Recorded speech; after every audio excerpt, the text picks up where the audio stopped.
Jack was engorged, satiated. Each taut, rippling muscle gristle amongst the bones, the cells within the blood, the carrier of his life force pulsating within that Indian girl.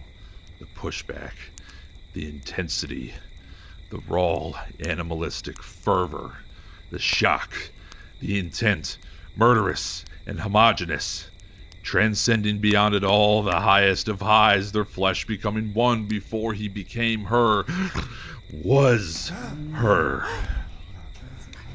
The stars spoke to Jack in pulsating whistles and bleats, and Jack bleated back. Jack was broken, lost. Humans craved purpose. Jack was either less or more than human, never an equal in his mind. He cried, sobbed even. The terrors within his own mind became friends, worthy partners in a shared endeavor to reach a precipice of normality. So he headed further north. Where was Jack?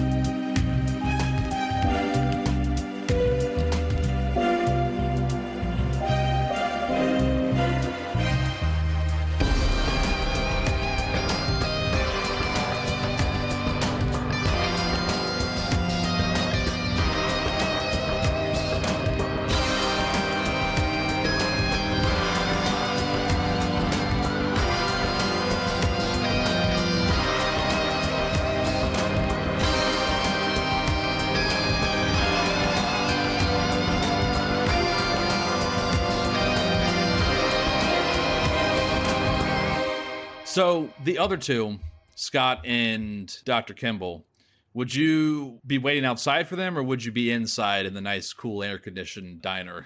In the fucking AC. We've been walking for 40 minutes or something? Okay. Mm-hmm. Yeah, so Vince and Eddie, you both walk in the diner and you see, I mean, how could you not see Dr. Kimble just off in a booth? Scott, would you be sitting across from him? Yeah, sitting across. Yeah, and you guys walk over, you meet up, and you sit down. Anything jump out at you at the cemetery? No, unfortunately, we made less headway than we would have liked, but there's something fishy going on there, too. For sure. Oh, if they're going after a grave, we think we know which one they'll pick. What's strange, too, is that stiff under the headstone died this year. Oldest guy in town, apparently. Okay. That was the worst looking headstone, or? Mm-hmm. It was worn down to a degree that was odd. Now, of course, it could just be due to its location and exposure to the elements, but something just doesn't sit right about any of this. The other missing graves were other cemeteries, right? Yeah. Mm-hmm, that's in correct. Nebraska. All right. We also know that they don't have a night guard at the cemetery. They just lock it up and the cops occasionally drive by. Oh yeah, that feels so safe, wow. I mean, who's going to disturb the dead, you know? Yeah, I mean, we it's know. not sound like this. Something, obviously. Mm-hmm. But it makes sense for a small, rural town. Yeah, that's... Yeah, probably that's the worst true. thing they have to deal with is teenagers getting drunk and high out there or fucking each other behind the headstones. Right. And there's probably better places. Well, I mean, the gulp and go, you know, who wouldn't want to do it there? Right. Speaking about the Gulp and Go, I think we'll have to give them a little visit. One of the workers, one of the employees, potentially saw something last night. Overheard some teenagers talking about a dude named Bart, that he saved some tapes, that he seen someone get shot, and also something else that he was so scared to share. So if that doesn't sound like a fucking clue, then I don't know what will. At this point, a waitress walks up and says, "Well, howdy, gentlemen." And she starts handing you all 4 menus. Anything to drink? Some ice water would be fantastic right now. I'll bring a pitcher. You look parched, dear. And the rest of you? I'll take coffee. Do you have herbal tea? She kind of looks at you funny and says, maybe. Or just something non-caffeinated. That would be great. I'll take the coffee as well. Got some steak and eggs? Absolutely, hun. Absolutely. Wonderful. Yeah, I'll take those. Coffee and some steak and eggs. What about you other gentlemen? What kind of food would you like? Country fried steak. I can do that. Kimble just points at whatever family-sized meal is on the menu, just as one of those. Yeah, so like it's a basket of chicken tenders and fries and steak and mashed potatoes is what it looks like. Yeah. Definitely, I can do that, dear. And for you, sir, looking at you, Scott. Yeah, that corned beef hash sounds great right now, and I'll also take some coffee too. It's the best. And she nods, smiles, and walks away. Alright, so that was my way up to the fair. At the fair, I gotta say they have a nice Ferris wheel. But other than that, this dude that whose manager got murdered, the fucking dude who calls himself Stalker, he passed something off to a fair worker, and Eddie over here saw him scribbling in some weird fucking book. Weird how? It said Indian war rituals on it, and on the front it said Memoirs of Horseback Jack. So, he's writing in this book. Did you see anything else? No, I left when he was just taking a nap on his chair. I'm gonna make a roll for something. He was in costume the whole time. I know, had this makeup on and everything. I guess he was just getting ready for his next performance.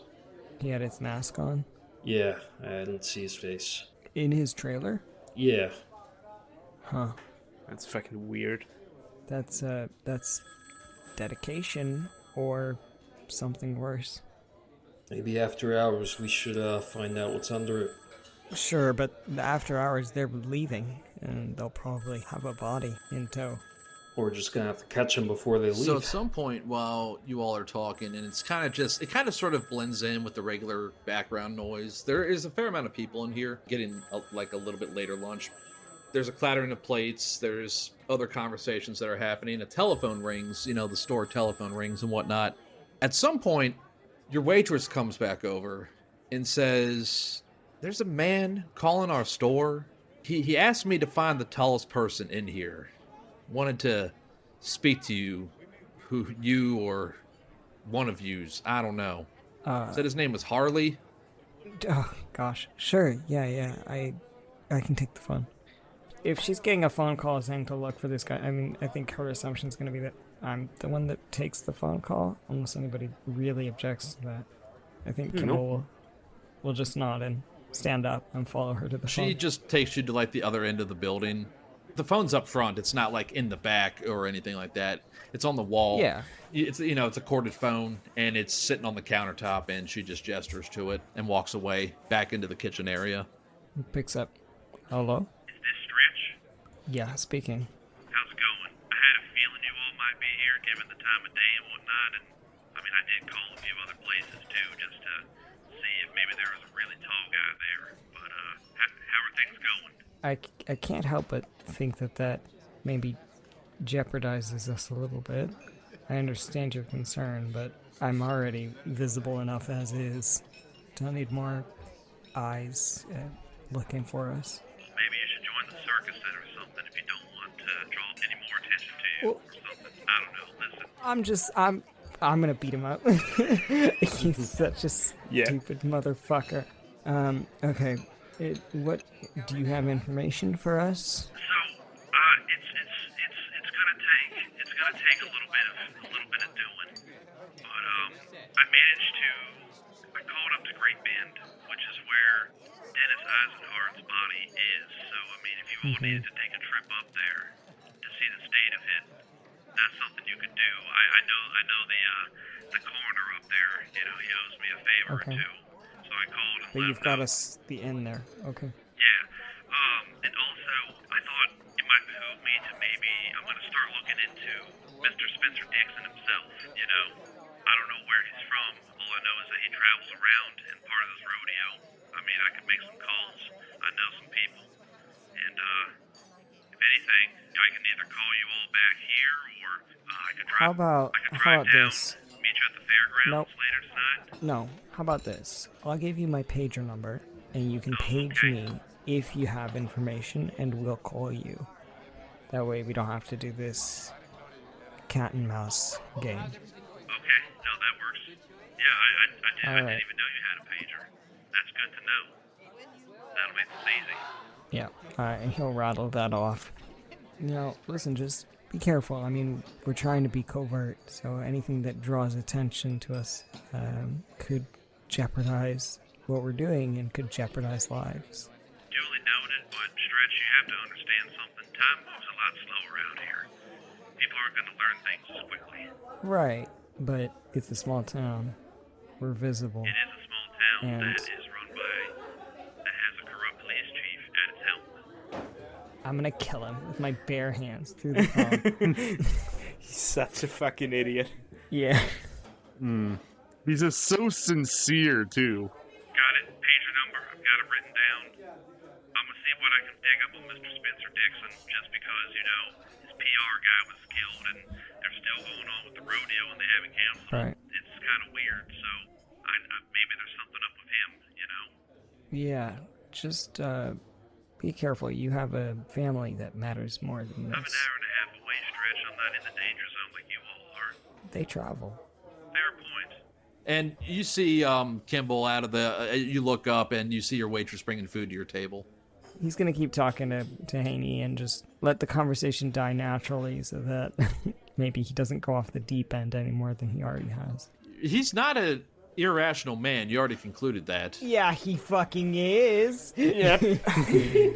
I like how you all assume. He brought us to his fucking home. Yeah.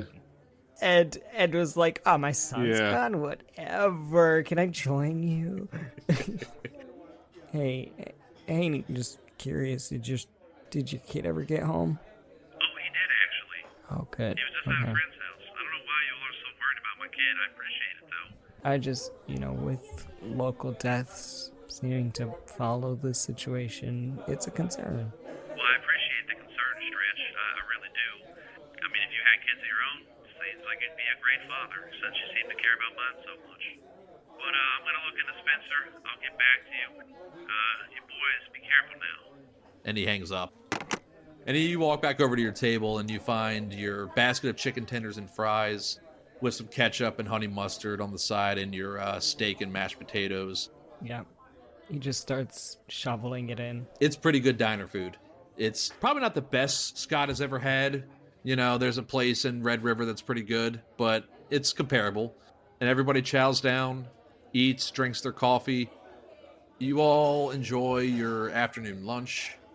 And what's the plan once you all are finished and everything's cleared? And when Kimble comes back, Vince just goes, "What the fuck did this idiot want again? Did he tell you that he wants to go in again, or what's his fucking deal?" Yeah, he's got us into the corner to look at Dennis's body. He apparently has called several businesses in town asking for me, so I think it might be best if I keep a low profile from here on out. Oh, Jesus fucking Christ, can't believe the guy. Why the fuck is he even involved with us? I don't know. I gave him my pager number, so maybe he doesn't do that again.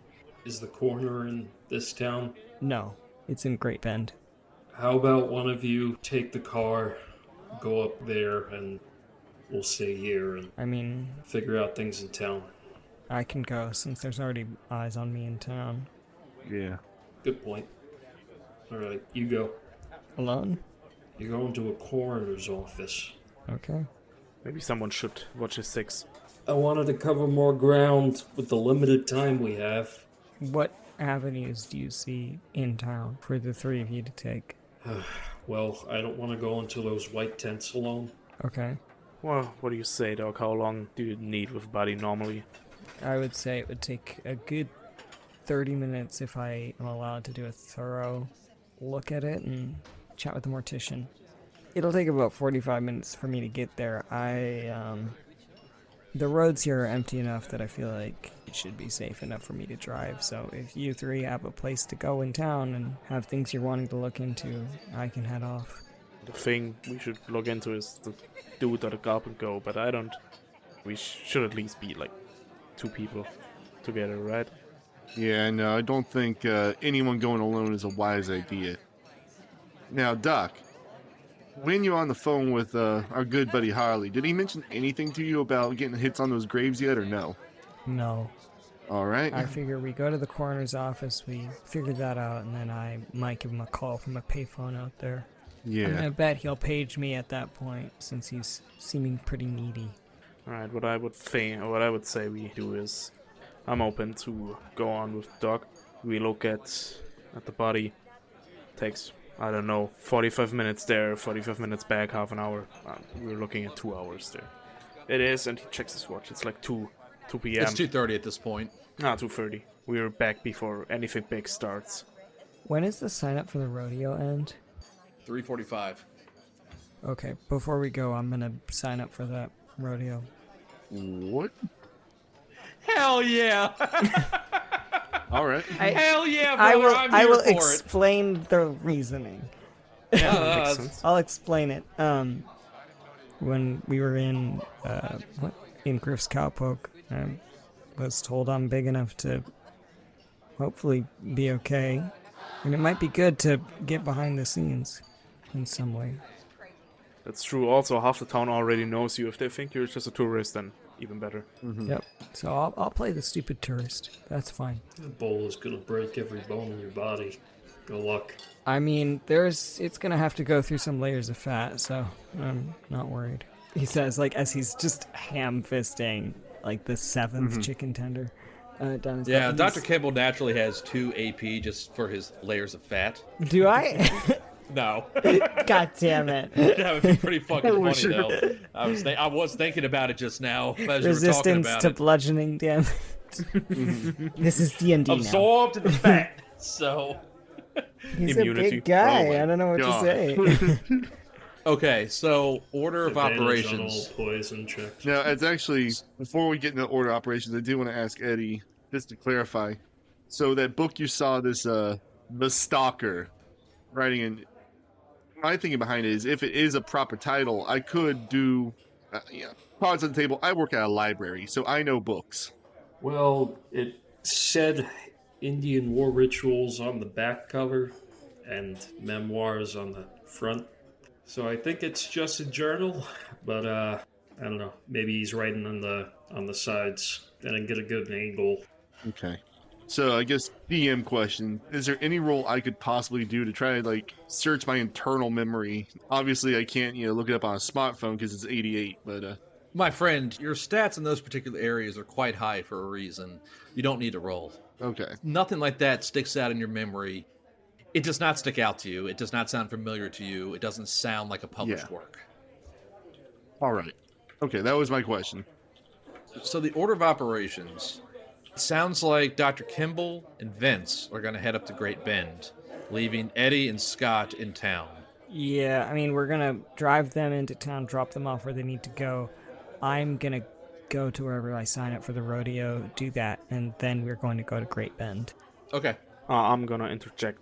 I'm gonna stay here. Kimble, you drive him into town, sign up for the rodeo, and get me at the Gulp and Go. I'm gonna see if I can get a list of employees there. Sure. Okay, so, Vince, after laying out money on the table to pay for your lunch and whatnot, you stroll out to the highway, you look both ways before crossing, and, the Gulp and Go is just right across. It's your typical gas station. There's a 2-door garage for mechanical repairs on vehicles. There's the standard pumps, and there is a indoor area to go into to buy, various different sweets and snacks and drinks and everything like that. So you walk inside, the bell on the door rings as you go in, and there's a young teenage boy sitting behind the counter over to your left, and there you see like a bunch of like refrigerated units on the right and a bunch of different shelves and everything, and looks like there's a door in the back that looks like it leads to a back area or a bathroom. But the name tag on the individual sitting behind the counter says Bart. Damn, dude pulled a night shift and now he pulls another shift? Jesus Christ. I mean, that's wonderful. Vince with that, stroll up to the counter, smile, look at his name tag before saying anything, then look at his face. How old do I think he is? Is he literally just in his teens? Just like working his first job at a He gas looks like station? he's like 16, 17 maybe, still high school age. Yeah, he probably then just picks something random just at the counter, maybe like a Snickers bar, and puts it on the counter and throws him $1. Will that be all? Oh, yeah, almost. I have a few questions for you, Bart, right? Yes, sir? Questions? He looks confused. He just goes with one of his hands in his pocket and pulls out like his ATF badge. You see that as you do that, he flinches just a little bit.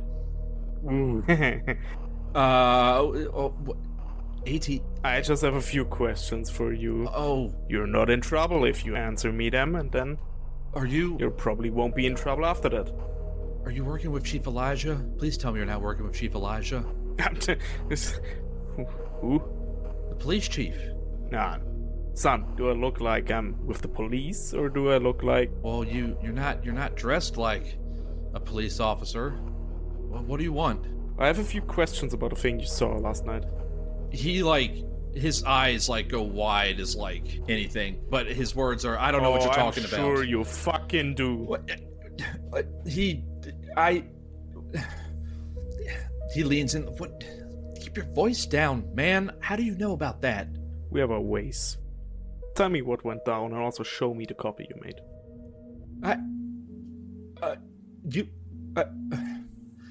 Okay, look. I'm just putting my hand on his shoulder now. Okay, all right. It's important. Okay, look, so if you know about the tape, then you must know what happened, right? This guy, I think he was connected to the show that's in town, right? Last night, I was just in here, I was working, right? And I'm just in here, and then I hear gunshots, right? Outside, and he points out to where the gas pumps are. And so, sometimes when I'm working late, there's not a lot of people that come in, I film things, and he reaches under the counter and he pulls out a submarine looking camcorder. And so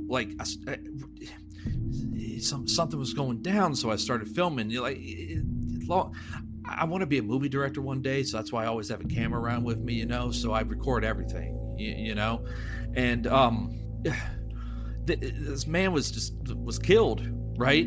And I was scared. I couldn't really see what was happening.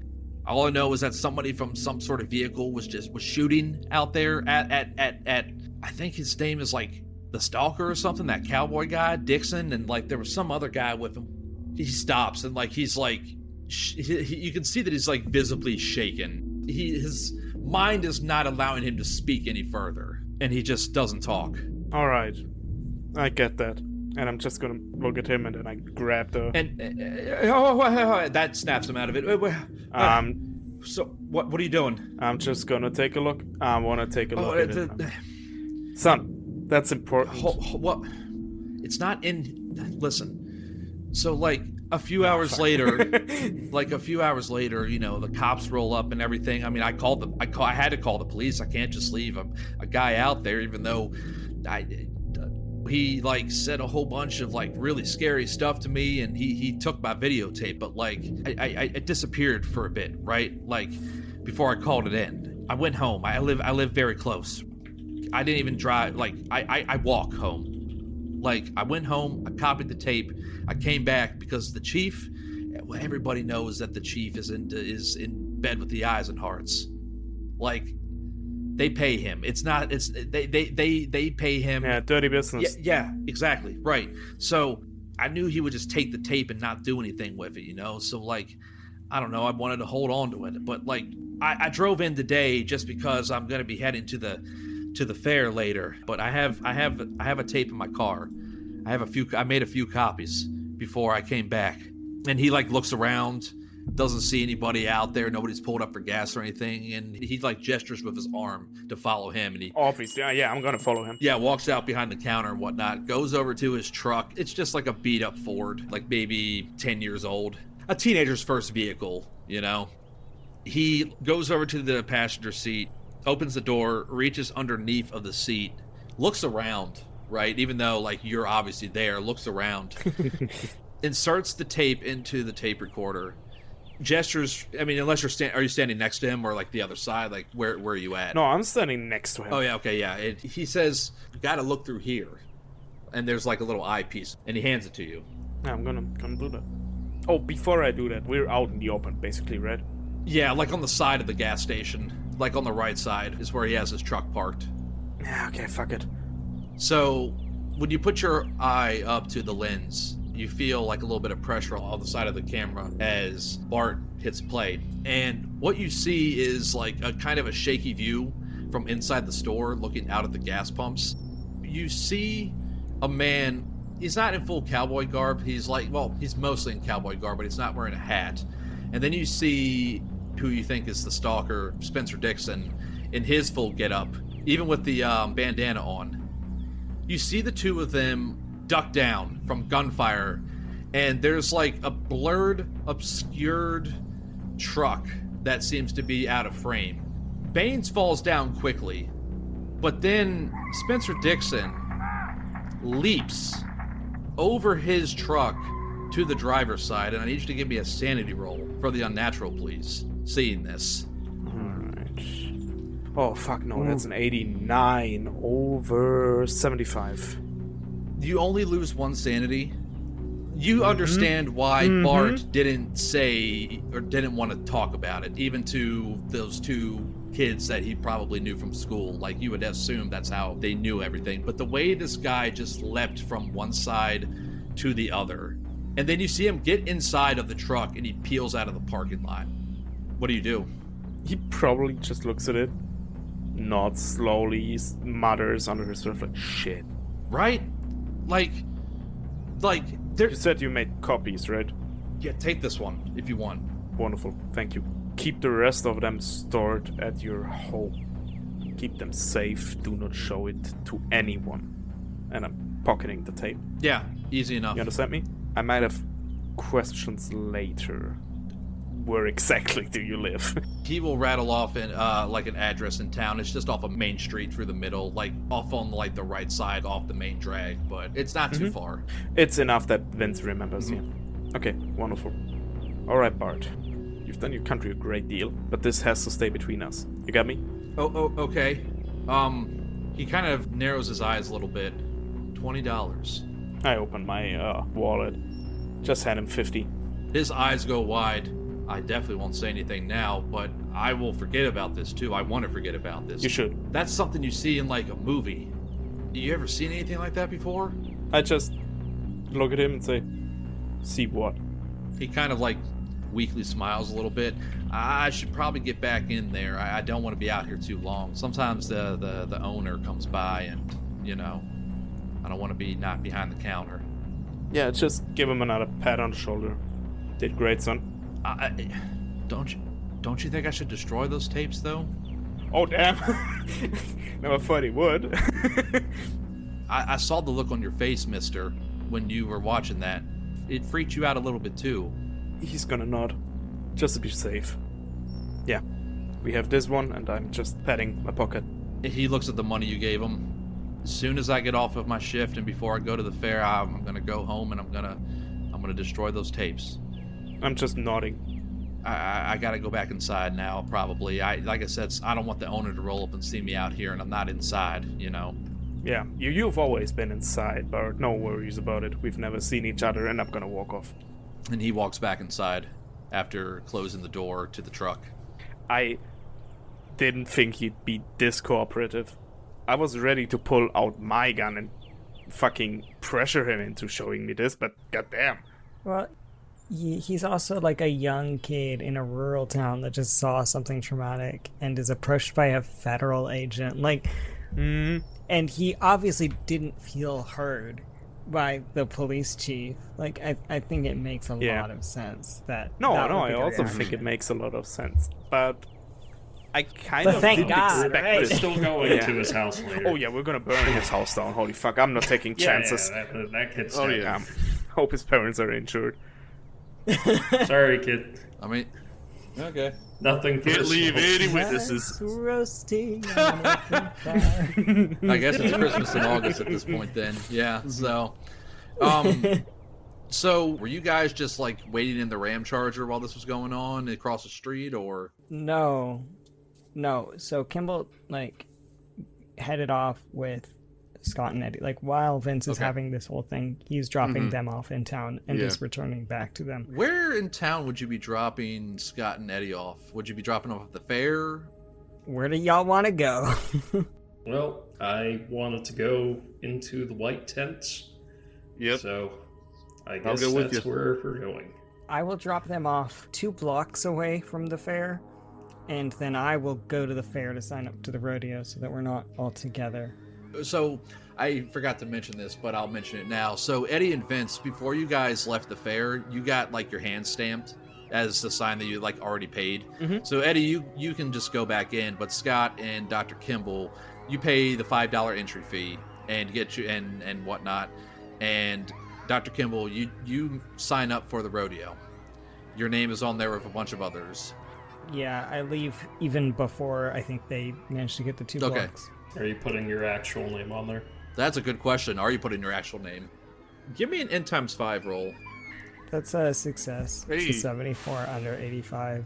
Didn't you bring with you a fake CIA badge? I mean, yeah, I brought fake ID. Why not use the fake name on it?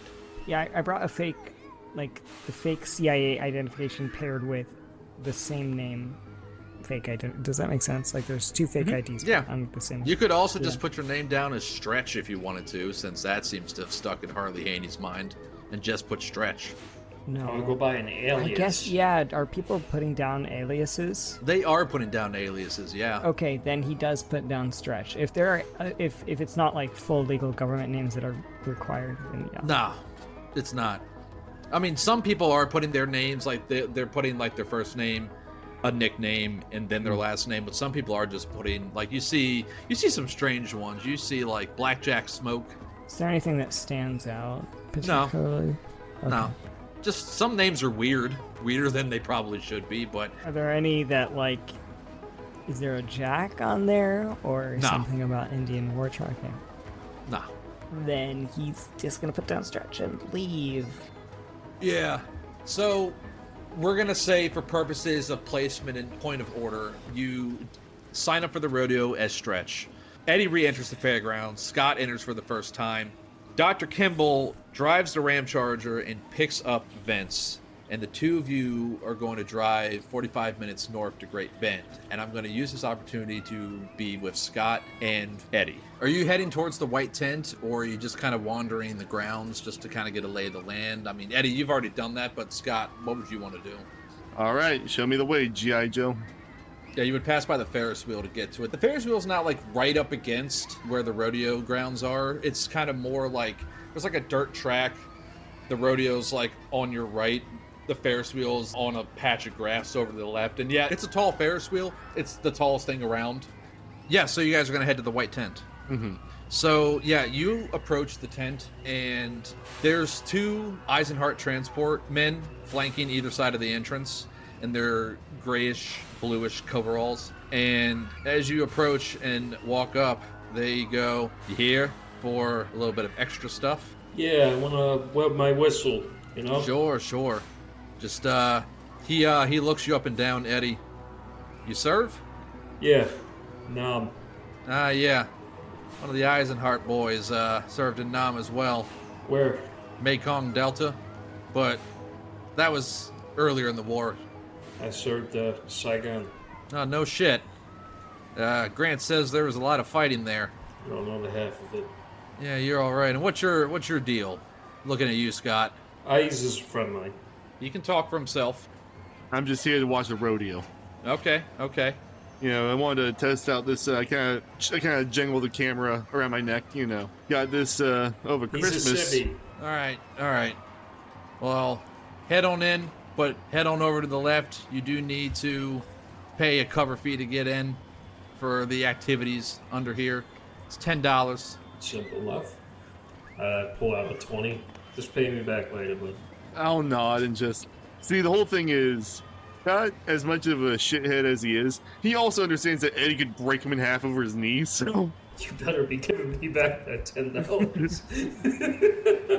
yeah, as soon as we're at eye shot of the 2 guys, I will pull out, probably like mixed bills, like a 5 and 5 ones, and give them to Eddie and just say, I don't like being in debt.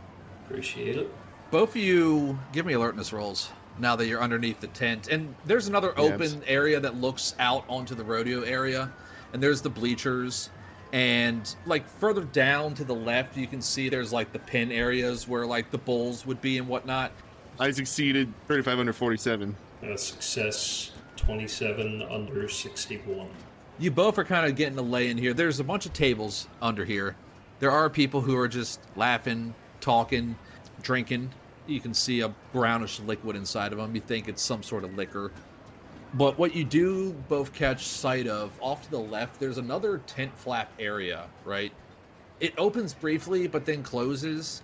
And you see what looks to be the gambling side of things. And there are 2 additional Eisenhart men who are standing by this closed tent flap. You see people with cards sitting around tables back there, just for funsies. Both of you give me a second alertness roll at minus 20% as you catch sight of this looking in there. Oh boy. I succeed 10 under 27. Success 3 under 41. Yeah, it's the briefest glimpse, but amongst the people in there playing cards on these tables and whatnot, you think you see somebody take out a pouch from like a coat pocket, dump a little of something on a table, but right as the person goes to lean forward, the tent flap covers up. Alright, so we found the coke room. Man, I saw a better blow than that back at Berkeley. Fucking cheap-ass backwoods. God damn. Yeah, so what do you guys do? You're seeing that there is like a little temporary bar constructed where liquor is being served and whatnot. And there's, like I said, tables and chairs. There's some stairs that sort of lead down to another like seated area that looks like it's part of the rodeo grounds. So, what are we doing? Yeah, go up to the bar. Why not? Okay. Yeah, you get yourself something to drink. Spend another couple dollars on a little like plastic cup of what turns out to be some rum. Interesting. You know, got some backwater moonshine for us? I want to go blind. Come on. Bartender looks at you, looks at Scott. I want you to roll me a persuade, actually. Nice. Success 43 under 50. He looks around and kind of leans in closer to you, Eddie, and says, it'll cost you a little bit extra, but I got something under here. Alright, how much? 5 extra. Better be good. Oh, it's good, all right. And he crouches down. You hear the sound of liquid being poured into a cup, comes back up and hands it to you. And he holds out his hand for the money. Oh yeah, and Yeah, you take a sip of it, and it is strong as shit. Oh! Christ! Told you it was strong. What are the bulls pissing this? Holy shit. Only for you, big guy. You want some of this? I look askew at him, kind of just take another sip of my rum. Nah, that's your speed there. Look at the bartender. Can I size this guy up real quick? You know, can I do a quick human on him? Sure. Give me a roll. All right. Failure, 96 over 54. Yeah, he just looks stone-faced and looks at you and says, want another? Yeah, this is nice stuff. Smooth. This Havana Club? The what now? Never mind. Just another pour would be good. Coming right up, buddy. And he does just that, and you hand him another $3. God, I'm burned through all my cash here. Yeah, you might have to start persuading your fellow agent to pay for your drinks. Yeah, I gave some gas station kitty my $50, but hey, it's gonna pay for his house later. Eddie's gonna have his drink in his hand. He's gonna lean his elbows on the bar. Let's take a look around the place real fast.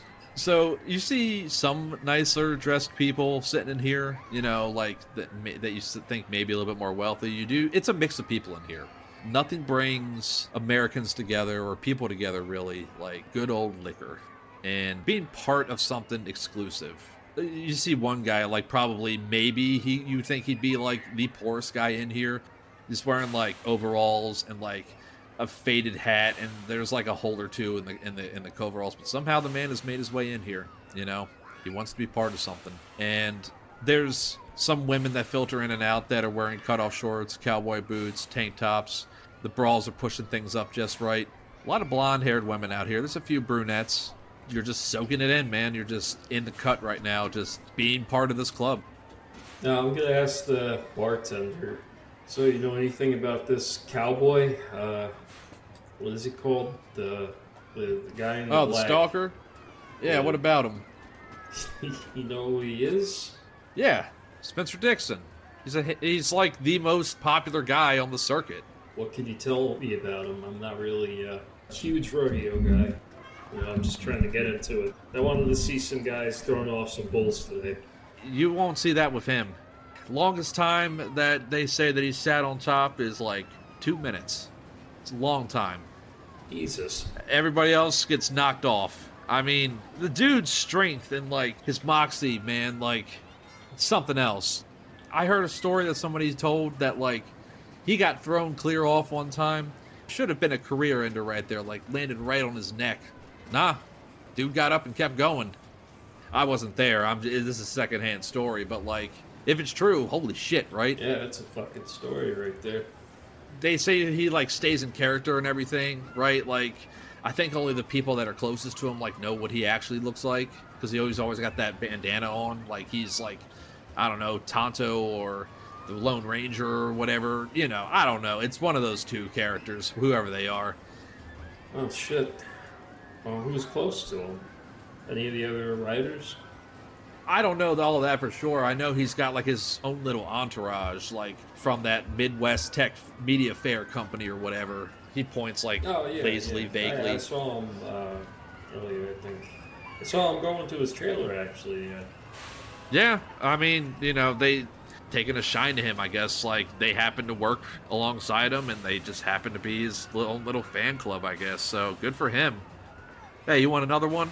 You want one of these, or you want one of these? And he points down underneath the counter. No, I don't want to be on my ass. Shit-faced? I want to try and enjoy the show later, yeah. Yeah, no, that's fair. More power to you, buddy. I'll still be here slinging these drinks. And we're going to cut away to Vince and Dr. Kimble. So on the way to Great Bend with Vince driving and Dr. Kimble sitting in the passenger seat. Do you all talk at all? Yeah, the moment, like, Kimble stops the car, gets out, Vince gets in, and he just waits. And the moment the door closes on Kimble's side, he just goes, that stalker dude's not right. That makes sense. Yeah, no, he's not fucking... Alright, wait. And then he starts the car. Not even sure why we're driving up to Great Bend to just see a body that's probably... I don't know. Alright, so this Bart fella. I've saw him worked last night and he's still here. I don't know, guess he needs some money. Just fucking 16 or something. Folded under slight pressure. Well, maybe he felt useful. I don't know. Maybe he just felt important because some federal agent rolls up in this little ass fucking town. So he couldn't really tell me what happened. He said last night he heard shots and he's trying to be movie director or some shit. I don't know. He always has this big ass fucking camera around and he recorded the whole thing.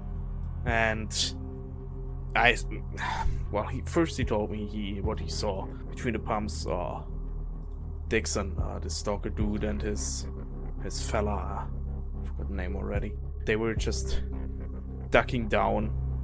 Someone was firing on them. He wasn't sure who it was, just some truck, I don't know. Couldn't see it in the video. And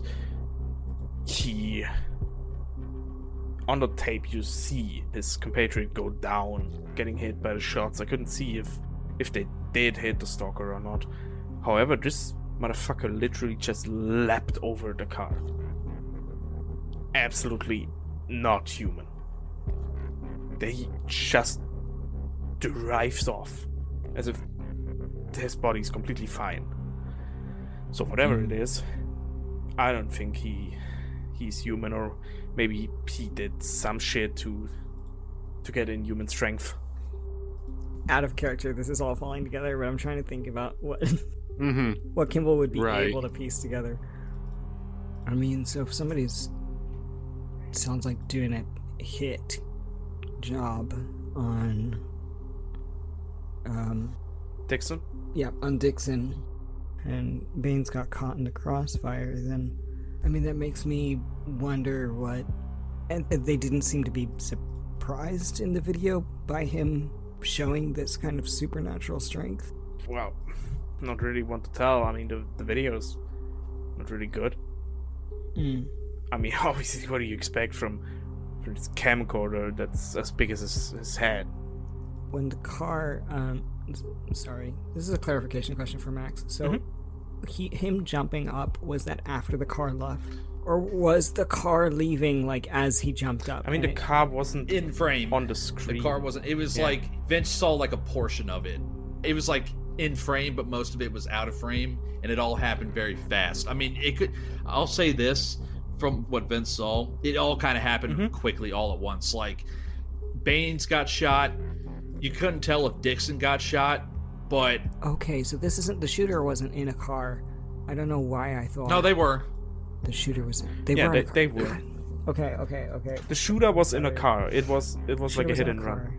The drive-by. Okay. Yeah, a drive-by. I guess the question that I'm asking is like, when he jumped, like, if it was visible that when he jumped up, the car might have seen him, like, essentially trying to ascertain if the people shooting at him might have known what he was. There's no way to know. Okay. And Vince wasn't able to determine that either, because the car, the truck, whatever, wasn't even in frame. Because out of character, I'm like, oh, okay, then the Eisenhardts were getting back at him for killing their son, but I don't know if Kimble would be able to piece that together necessarily. You know how in past games where, like, if the player has an idea? I mean, your character's smart. Yeah, I'm gonna roll intelligence just to see if I can make this leap. Because it would be a pretty big leap for Kimble. I mean, the dude works with the human mind. There you go. Okay, that's a 36 under 85 to see if he can make this leap. Yeah. Yeah, so I think you're telling Kimble about this video, and he's piecing together the possible scenarios and motives that we know of at this point with very limited information. He just sort of stares at the flat plains rolling by. And after a few minutes, we'll turn to Vince and say, do you think maybe that was the Eisenhardts and Dixon killed the boy? Because if Dixon killed Dennis Eisenhardt, I mean, his body was found so differently to Baines. Baines was just shot, and we're going there, so we'll see it. But Dennis was found with, I think Haney described it as like an animal attack, kind of, and that would make sense with what you're describing as these kind of superpowered, supercharged movements and ability to kind of leap away in maybe an animalistic kind of way. Yeah, that could be. I mean, there's so much weird shit out of there. I once saw a guy's face getting literally melted off his skull. Like, I'm not questioning that he's having some weird, like, animal powers or some shit. Like, he's become an animal. Maybe that's why he doesn't also show his face. You don't even know what his fucking mouth looks like. Yeah, it makes me wonder. I think Kimble is trying to figure out how to word this to not incriminate, like, not divulge what kind of things he knows. So he'll stumble over his words for a bit, and then say, I feel like that's possible, either with medicine or some. I mean, he was looking at war rituals, right? Maybe it's some sort of empowering ritual that he's done to try to strengthen himself for his career. I mean, his career depends on his strength and ability to recover quickly. I guess that's fair. Out of character question. Yes. When the book says Indian, it means in the indigenous 80s. American. Yeah, that's okay. Yeah. That's what I wanted to ask. Because I know in German there's almost the same word for indigenous people. It's one and the same. Yeah. Okay, perfect. Yeah. Well, perfect. Now that'd be a twist if he's looking at Indian from India. Yeah, War like, rituals. Yeah, that's Hindu the thing. ritual. It would be so. I no. mean, Hindu rituals would invoking work. Hindu gods. Yeah, he's just fucking praying to Kali or some shit. Yeah. You knowledgeable of any of the Indian shit? I no fucking clue, man. Can I roll occult? What do you have in that? I have a 50 in occult. Oh, Would you be okay taking it at a penalty, like at a -20? Yeah, that's go fine. ahead and roll occult at -20%. Yeah, because his experience with occult is more modern. Yeah, so roll occult -20%. He's not very interested in history past what impacts him. So God damn. that's it's a critical success at a 22 under 30. So actually, he does fucking know a lot about this. Oh, Never mind. righty Damn then. it. Hell yes. I'm gonna roll D4 really fast. 1d4. Tell us about the Hell Hindu yeah. war rituals. Yeah. No, I think what happened is that he was doing some research on indigenous medicine, trying to figure out Ayahuasca. I don't think that's indigenous to the Americas, is it? It's like Peru. Ayahuasca is that's South America. Like America would be peyote. Yeah, so I think he was doing quite a bit of research into peyote about 20-30 years ago, and kind of went down a bit of a rabbit hole trying to understand how that plant can affect the human and animal mind. Yeah, no, that makes sense given your line of work and whatnot. You also, in your time, you also came across a lot of not credible sources and a lot of different texts and tomes that kind of gave a lot of extremely two-dimensional representation of Indians and whatnot, and a lot of stereotypes. Yeah. You had like stuff that you saw about different rituals that the Indians did, cannibalism, like stuff that is like fringe that you would easily dismiss. But I mean, there could be some merit to it given what you know, but also how does it tie in to Spencer Dixon? Like, why would that matter to him? So he's piecing this together. He's thinking about kind of rituals that he's read about, and some that he's tried. Not necessarily that he's done a ritual, but he's used certain elements from various like occult texts in his work just to see if there's any validity to any of these practices. Of course, there are to some, and to others he didn't find much. But the one thing he shied away from was cannibalism, because he couldn't necessarily find a moral way to do it. He also, not that he necessarily is paranoid or of these kinds of things, but he read enough literature discussing kind of the eating of human flesh and becoming more and more non-human to not necessarily want to mess with it, just because it's so well documented. There's a lot of different occult practices worldwide where there's that's a lot of prominent. stuff Yeah. out there. Yeah, so it is, with his knowledge in the occult, it's just something that he didn't think needed to be messed with because there's so much documentation. Even with that thought, you're not sure what the angle could be here. Yeah, I think I think it does make sense that he would think of the graves. I mean, that would make sense. Yeah, if there's cannibalism, I think at this point he's speaking out loud to Vince. Obviously, there's a lot of indigenous rituals, and there's a global phenomenon documentation, especially in global indigenous cultures, about cannibalism and that it is a corrupting force. I mean, we have how many empty graves we're looking at? A whole bunch of, yeah. We know at least one of them was of somebody that died this year, so fresh meat. I think about Eisenhardt. It was ruled as an animal attack. Probably because his corpse got mangled and maybe even eaten for some parts, if we take that angle. Yeah. I think it'll give us more information if we find teeth marks. I think we'll have a clear idea. Yeah, if we find anything regarding that, then I just look over to Kimble, look him straight in the eye and say, we're gonna have to fuck him up real good. Eisenhardt or... Oh no. The fucking stalker. Have no clue how we should do that, since this trailer is literally in the middle of it all. Right.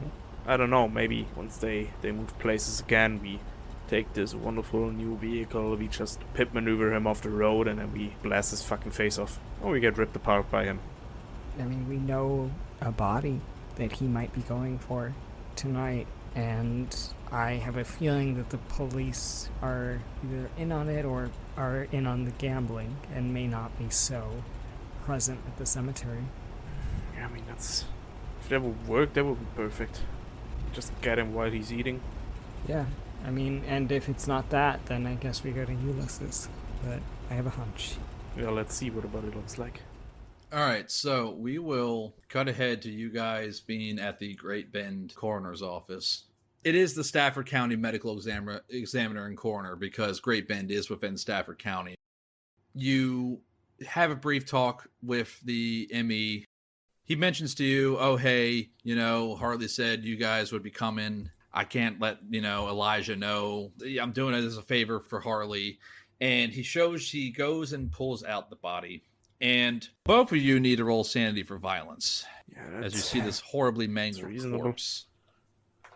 Yeah, it's yeah. mangled as hell. Easy. A 29 under 74.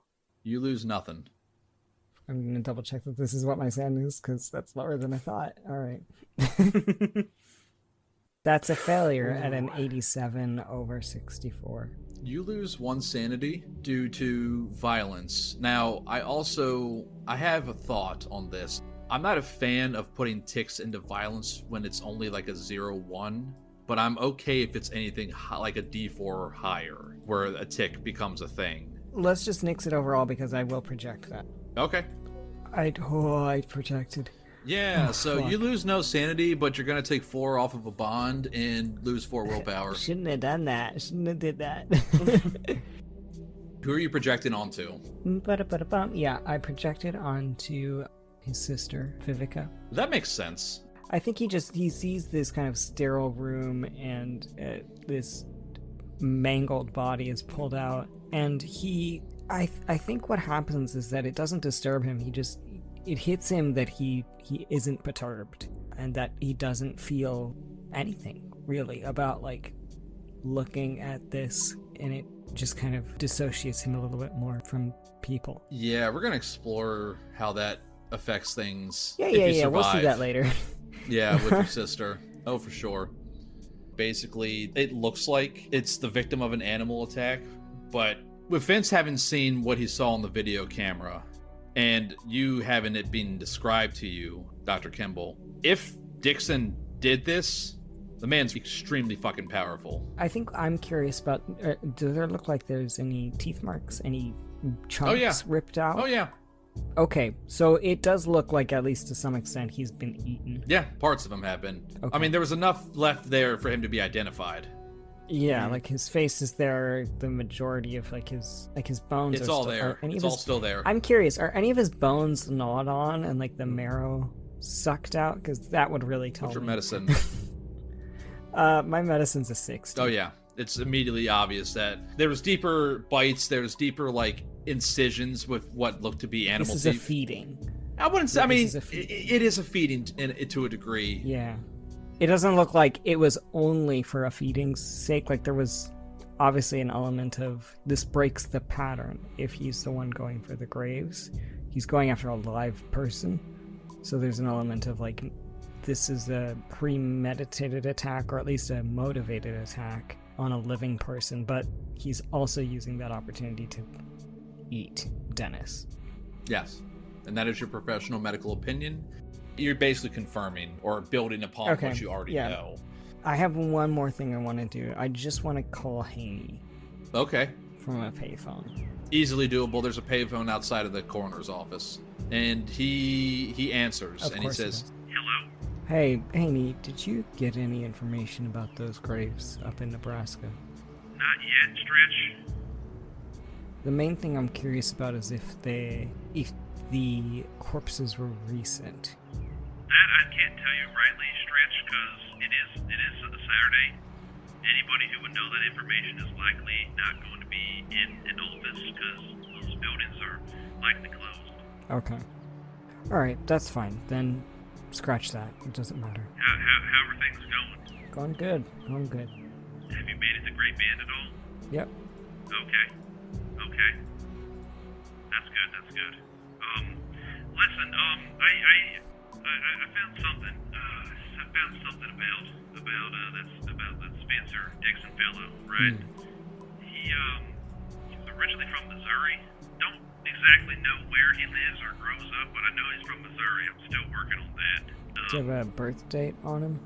he pauses and thinks for a moment and he says, He's born in 1960, so Bill is young. Alright.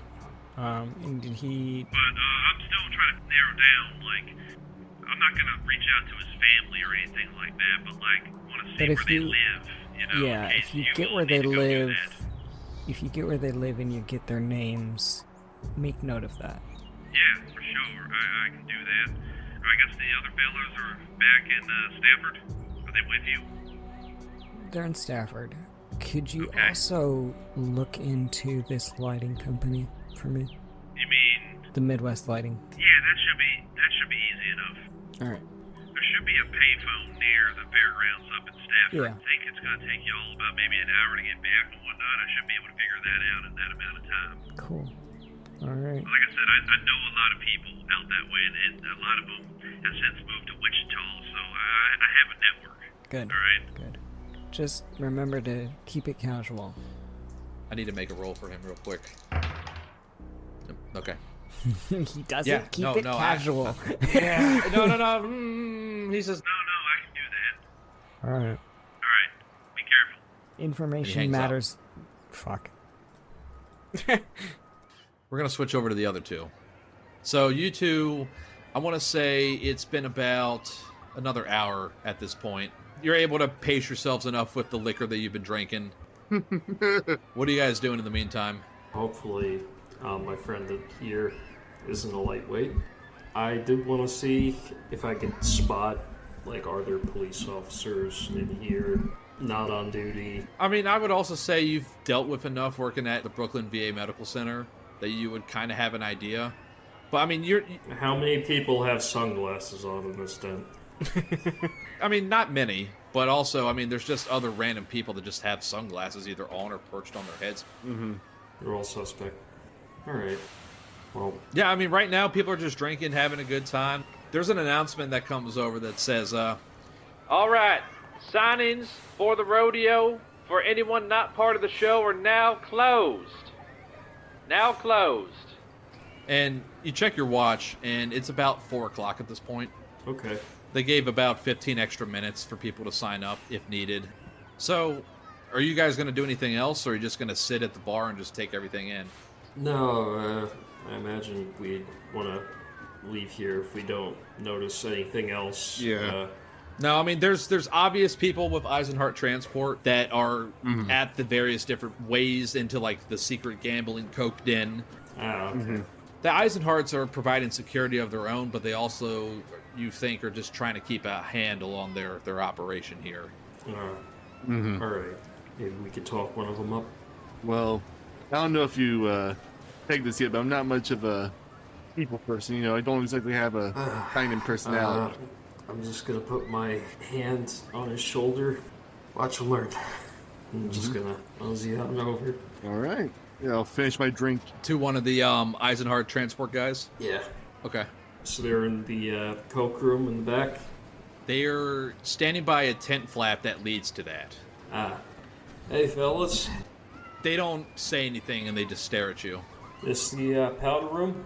They look between each other and look to you and say, who wants to know? This Are you guy. a cop? Does it Are you look an like out-of-town I'm a fucking cop? I don't know. Are you? No. If I was, would I tell you? No, but you're not getting in here if that's what you're hoping for. Why not? Because I said so, one of them says. Looks to the other guy nods. Come on. We got off on the wrong foot. Okay. No, I think we're on the right foot here. You don't need a roll of human, Eddie, to see that he's not... It's not happening for you. Alright. Not unless you want to start something. Out of the two guys, which one do I think is the guy who served? You don't know. When the guy outside, collecting the money, he told me, when you served in them? They look between each other. I don't think that's any of your business, pal. Oh, I'm a vet too. Marines. That's great. I don't really care. Oh, I got the tattoo. You want to see it? I don't really care. Take a step back. Alright. What's the matter? Shit, man. I'm just trying to have a good time. Yeah, well, this spot isn't for you. Holy shit. Alright, what can I do? Nothing. You can take a step back, friend. As, I put both my hands up, like, okay. And I just turn away and walk back to the bar. Yeah, they're just staring you down as you back up. Which says the bartender.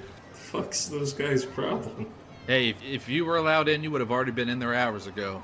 That's the special room, and I'm not going to say more than that. I didn't see it. I don't know of it. It doesn't exist to me. VIP status. I got it. Yeah, I already failed the one human on this guy. Could I do another one? I'll take a disadvantage too, given that I already failed. Yeah, I'll allow it. Go ahead and do a minus 20. So, crit fail. Yeah, no, so I just lean in like, look, man, if they're doing blow back there, you can just say something to us. Yeah, so at that point, one of the two guys who was by the tent flap walks up behind the bartender, puts a hand on his shoulder, leans in, and whispers something in his ear that you can't hear over the other voices and whatnot. The bartender straightens up a little bit as the guy walks back to his position, and he looks at you two and says, "You need to stop asking about that, and if you continue, you're going to get thrown out. Just trust me on this." I'm gonna look to Eddie and more just kind of give him a look like, "Your move, Chief." How big do those guys look? They're a little bit bigger than you, like size-wise. Not like height-wise. Oh yeah, fuck that. Fuck that, I ain't doing that shit. I'm getting police called on me and stuff. No, Eddie's cool. We'll play ball. Okay. I'm gonna turn to Mr. Scott over here. Maybe we should leave. Yeah. Overpriced anyhow. I'll finish my drink. Yeah, I probably haven't finished the moonshine. I will finish the moonshine for you on the way out. Oh no, before you do that, I'm like, hey, don't waste Grab my it. hand. I'll take it and I just watch you finish the rest of it. Impressed. I wince a little bit. Burns so good. Yeah, put a couple hairs on your cock. Alright, let's get out of here. Mm-hmm.